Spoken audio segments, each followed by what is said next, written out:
Baik, terima kasih Anda masih menyaksikan Sulawesi Tengah hari ini. Informasi selanjutnya kami akan lanjutkan dalam segmen dialog. Ya, dan pemirsa, di segmen dialog kali ini kita akan berbincang bersama salah satu, maksud kami adalah Wakil Rektor 1 di Universitas Tadulako tepatnya, dan bidang akademik Unpad. Dan kita sudah terhubung dengan Dr. Lukman Najamuddin terkait dengan bagaimana perkuliahan ataupun juga apa yang sudah dilakukan oleh Universitas Tadulako saat ini terkait dengan masa transisi menuju new normal. Kita sudah terhubung dengan Dr. Lukman Najamuddin yang merupakan Wakil Rektor 1 bidang akademik Universitas Tadulako. Assalamualaikum, selamat sore, Dokter. Ya, waalaikumsalam warahmatullahi wabarakatuh. Selamat sore, pemirsa dimanapun berada, pemirsa TVRI. Baik, Pak Dokter, terima kasih sebelumnya sudah meluangkan waktu bersama kami. Kami harap juga Pak Dokter dalam keadaan sehat saat ini. Pak Dokter bisa mendengarkan suara kami dengan jelas ya, tentunya. Alhamdulillah. Baik, Pak Dokter, kita dalam masa transisi mau menuju new normal dalam persiapan seperti itu. Di semua bidang pun juga melakukan hal tersebut. Ada berbagai persiapan yang dilakukan. Dan tentunya di Universitas Tadulako pun juga melakukan persiapan-persiapan dalam masa menuju nantinya akan diberlakukannya new normal. Sebelum kami tanya bagaimana persiapan dan segala apa yang disiapkan oleh Universitas Tadulako, saya ingin tanya dulu Pak, untuk perkuliahan daring ini masih terus dilanjutkan sampai kapan rencananya? Ya, terima kasih. Kuliah daring tetap dilanjutkan dan kita mulai kuliah pada Agustus sampai Desember.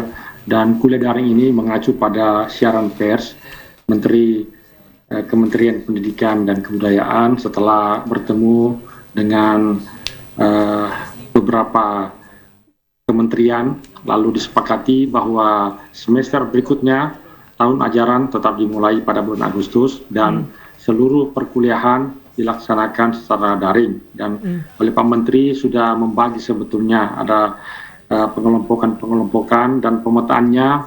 Di situ kita ketahui bahwa 94% wilayah kita ini masih dalam kategori wilayah kuning, orange, dan merah. Hanya 6% wilayah hijau. Dan itu yang diberi kesempatan untuk melaksanakan kuliah tatap muka untuk persekolahan, tetapi dengan syarat-syarat yang sangat berlapis. Khusus perguruan tinggi di seluruh Indonesia semua diwajibkan melaksanakan pembelajaran secara daring. Baik Pak. Perihal mahasiswa yang berada di zona merah, Pak, kebijakan soal masuknya atau soal pembayaran SPP-nya seperti apa? Ya, saya kira soal pembayaran SPP sudah ada permen keputusan Menteri Pendidikan dan Kebudayaan yang mengatur tentang itu, keputusan Menteri nomor 25 tahun 2020 yang mengatur, terutama pada pasal 9, di situ disebutkan bahwa dalam hal mahasiswa, orang tua mahasiswa atau pihak lain yang membiayai mahasiswa mengalami penurunan kemampuan ekonomi, antara lain karena bencana alam atau non-alam, mahasiswa dapat mengajukan ada 4 hal, pembebasan sementara UKT, jadi pembebasan sementara, kemudian pengurangan UKT, perubahan kelompok UKT, dan pembayaran UKT secara berangsur. Itu mekanisme yang akan kita tempuh dan teknis pelaksanaannya sementara dipersiapkan oleh bidang keuangan, sehingga nanti pada saat nanti akan diimplementasikan kita sudah punya payung hukum yang jelas, terutama di Universitas Tadulako. Iya, baik, artinya kalau pembayaran itu tadi Pak ada keringanan, ada pengurangan juga, kalaupun juga mereka tetap membayar, ini ditunda beberapa lama ke depan begitu Pak Dokter, dan juga pengurangannya sampai seberapa persen dari yang harus dibayarkan? Apakah sudah ditentukan? Ya, jadi ini sementara dirumuskan penurunannya. Yang pasti yang betul-betul terdampak COVID ini diberi keringanan. Bahkan sebetulnya pemerintah juga menyiapkan beasiswa. Bahkan lebih jauh lagi, kami tahun ini Universitas Tadulako mendapat kuota kit kuliah yang berjumlah 2.500 sekian. Itu artinya ada 2.500 mahasiswa yang akan kuliah di UNTAD, itu bebas seluruh pembiayaan dari mulai masuk sampai akhir kuliah selama 4 tahun, bahkan diberikan lagi biaya hidup. Berarti Pak, hingga saat ini bukan untuk semua mahasiswa untuk pemotongan UKT ya Pak? Seperti yang disuarakan oleh mahasiswa dalam demo yang berada di Universitas Tadulako itu sendiri. Ada syaratnya berarti ya? Iya, kita lihat per kasus mereka, apakah mereka kan tidak semua terdampak. Makanya ada pilihan-pilihan yang saya sampaikan tadi, ada pembebasan sementara, ya bukan selamanya, sementara, kemudian pengurangan UKT, dari mungkin kategori 3 turun ke 2 dan seterusnya, lalu perubahan kelompok UKT, berikutnya pembayaran secara mengangsur, jadi diangsur beberapa kali sehingga terpenuhi yang menjadi kewajiban mahasiswa untuk membayar UKT. Baik. Saya kira ini bagian dari upaya meringankan beban mahasiswa. Baik, kami memberikan apresiasi atas apa yang telah dilakukan ataupun juga kebijakan yang dikeluarkan. Pak Dokter, lantas saat ini kita kan akan masuk ke tahun ajaran baru. Pak Dokter, bagaimana proses penerimaan mahasiswa baru yang akan masuk ke Universitas Tadulako, serta ujian yang akan dilaksanakan itu seperti apa? Apakah tetap dalam jaringan atau daring, atau berkumpul di satu tempat seperti yang dilaksanakan di tahun-tahun sebelumnya dengan menerapkan protokol kesehatan? Ya, jadi proses masuk di UNTAD ada 3 pintu masuk. Pertama melalui jalur seleksi nasional masuk perguruan tinggi negeri, itu sudah kita lewati dan terjaring mahasiswa sekitar 1.300-an, dan mereka sudah membayar, sudah registrasi, tinggal menunggu waktu perkuliahan. Baik. Yang kedua, melalui jalur seleksi bersama masuk perguruan tinggi. Itu dalam pedoman yang dikeluarkan oleh pusat, mereka mengikuti ujian yang namanya UTBK, ujian tulis berbasis komputer. Nah, di kita ada 4 tempat pelaksanaan. Pertama di Universitas Tadulako, kemudian SMK 1, SMK 2, SMK 3, dan dilaksanakan dengan 4 shift, jadi pagi, siang, dan seterusnya, 4 kali pergantian, dan dalam 1 kali sesi itu di ruangan hanya ada 10, dan kita semua memenuhi standar-standar protokoler COVID, jadi kita siapkan hand sanitizer, kemudian kita ukur suhunya dan seterusnya, disiapkan semua sehingga aktivitas di kelas itu berjalan seperti apa yang diharapkan, karena semangat kita tetap menjaga keselamatan dan kesehatan calon mahasiswa yang akan ikut UTBK. Dan yang ketiga adalah melalui seleksi mandiri. Ini yang sementara kita rumuskan. Nah, sekiranya UTBK ini berjalan mulus, tidak ada hambatan, maka kita segera mempersiapkan seleksi mandiri, karena seleksi mandiri menjadi sangat penting karena ada sekian banyak anak-anak kita yang ternyata tidak sempat ikut seleksi di UTBK karena akunnya tidak dipermanenkan, lalu kemudian tidak bisa masuk. Nah, makanya itu kita beri kesempatan mereka untuk ikut seleksi mandiri yang kita rencanakan bulan Agustus awal. Baik, ada seleksi mandiri di bulan Agustus awal ya. Baik Pak, kita menuju ke masa perkuliahan, di mana bagaimana pemberian nilai dari dosen kepada mahasiswa Pak? Seperti apa Pak? Dan perkuliahan modelnya seperti apa pada saat daring ini, terkait juga nanti pemberian nilai di masing-masing mahasiswa? Ya, saya kira tentang nilai itu menjadi kewenangan dosen. Dia akan memberi nilai apa kepada mahasiswa, tentu mempertimbangkan kemampuan mahasiswa, kompetensi mahasiswa setelah berinteraksi melalui pembelajaran online. Apalagi memang semester sebelumnya itu kan tidak full daring, setengah perjalanan sudah ada kuliah tatap muka, dan selanjutnya kuliah daring. Dan pemahaman kami selama ini pemberian nilai itu dalam batas-batas yang wajar, tidak ada masalah, sehingga mahasiswa juga menerima hasil yang telah diberikan oleh dosen. Memang ada yang nilainya bagus, tentu itu tadi tergantung interaksi dalam perkuliahan, dan dari situ kemudian dosen berketetapan memberikan nilai. Baik Pak, apakah perkuliahan seperti ini sampai saat ini menurut Bapak efektif? Bagaimana? untuk perkuliahan daring seperti ini yang dilaksanakan oleh Universitas Tadulako, atau apakah menurut Bapak efektif? Ya, memang kalau kita bandingkan dengan tatap muka tentu tidak efektif, tidak sebagus tatap muka karena langsung berhadapan. Tatap maya ini kan kita tidak bertemu langsung, ya, menggunakan media. Jadi kalau kita bandingkan tentu tidak pas kita bandingkan karena beda hakikatnya. Tapi ini kan kita laksanakan online, tidak ada pilihan lain.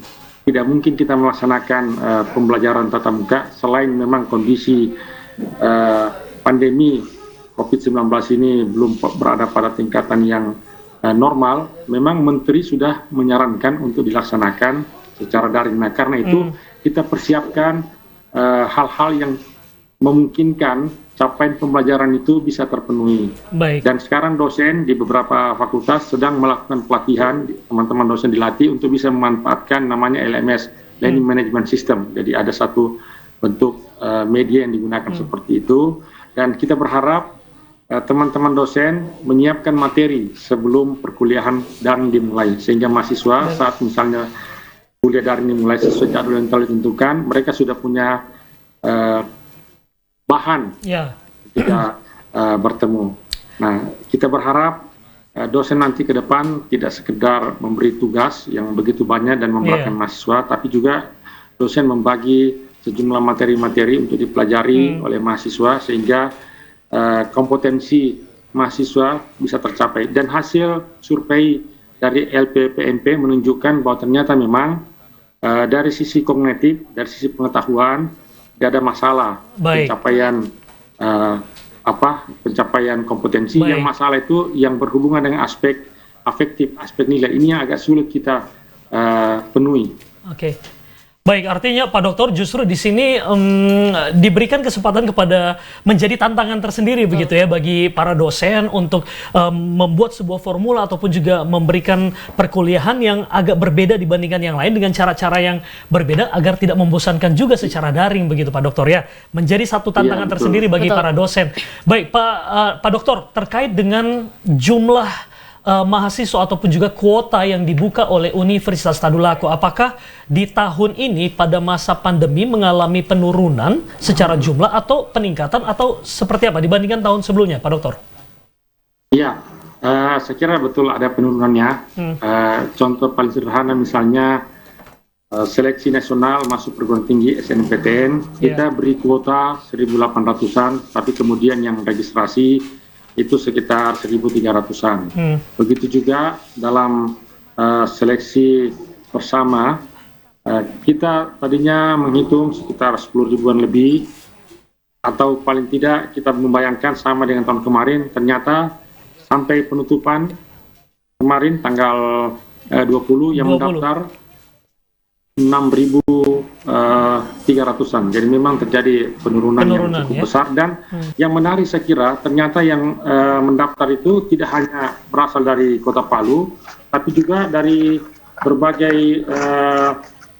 berbagai provinsi juga mendaftar.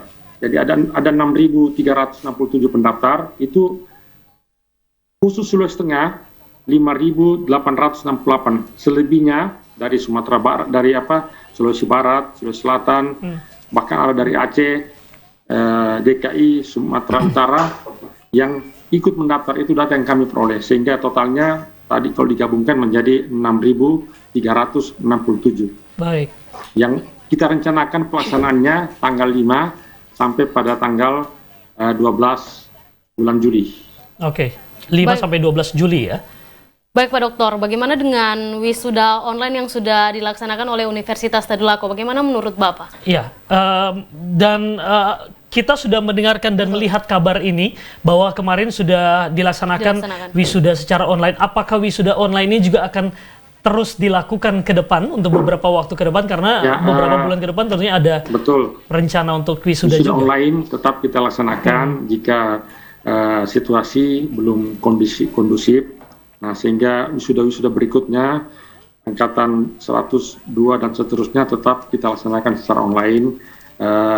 Nanti kalau sudah situasi membaik, memungkinkan kita laksanakan wisuda offline, akan kita lakukan seperti itu. Sepanjang tidak, maka kita laksanakan wisuda online. Sebetulnya kita tidak menginginkan seperti itu, tapi situasi yang mendorong kita untuk melakukan wisuda secara virtual. Dan alhamdulillah kemarin saya kira berlangsung dalam suasana yang sangat hikmat, disaksikan oleh banyak mahasiswa, meskipun mereka tidak bisa interaktif, tidak hanya melihat dari YouTube.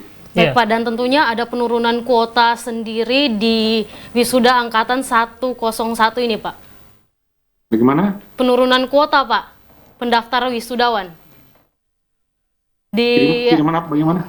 Penurunan kuota angkatan wisudawan 101 Pak pada tahun ini. Jumlah wisudawan? Iya. Jumlah wisudawan ke 101 berjumlah 1.600 sekian, jadi cukup banyak sebetulnya ya, sehingga memang tidak memungkinkan kita laksanakan secara offline.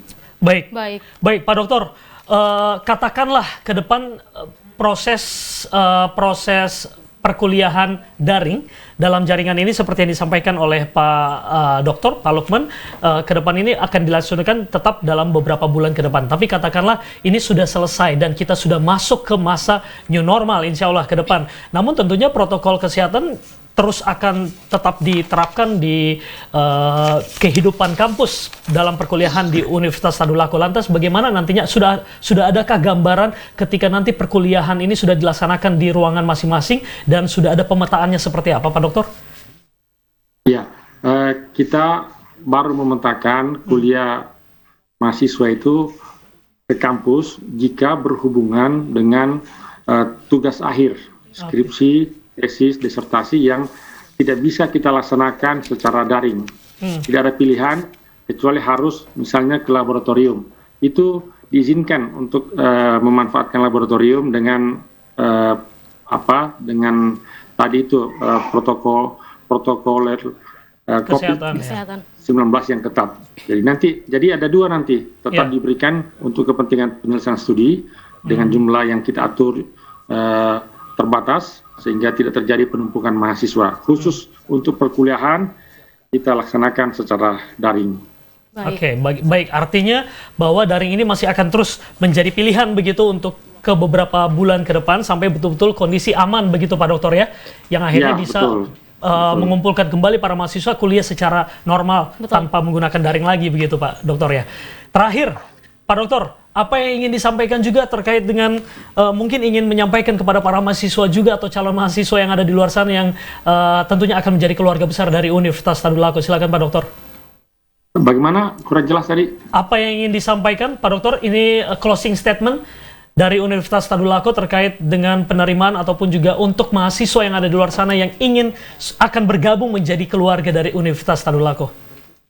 Ya, saya berharap, kami semua berharap, pimpinan universitas berharap agar supaya anak-anak kita yang sudah dinyatakan lulus melalui jalur seleksi nasional agar segera mempersiapkan diri untuk mengikuti kuliah online sehingga dalam proses perkuliahan nanti itu bisa berjalan dengan baik. Kami pun dosen sudah menyiapkan diri memberi penguatan kepada dosen agar nantinya dalam pembelajaran itu bisa berlangsung secara optimal. Baik, Dr. Lukman Najamuddin, Wakil Rektor 1 Universitas Tadulako bidang akademik. Terima kasih banyak Pak Dokter sudah bergabung bersama kami. Ya. Sehat terus, salam hangat untuk keluarga di rumah. Ya, terima kasih. Terima kasih. Baik, pemirsa Sulawesi Tengah hari ini kami lanjutkan masih dalam segmen aktualita berikut ini.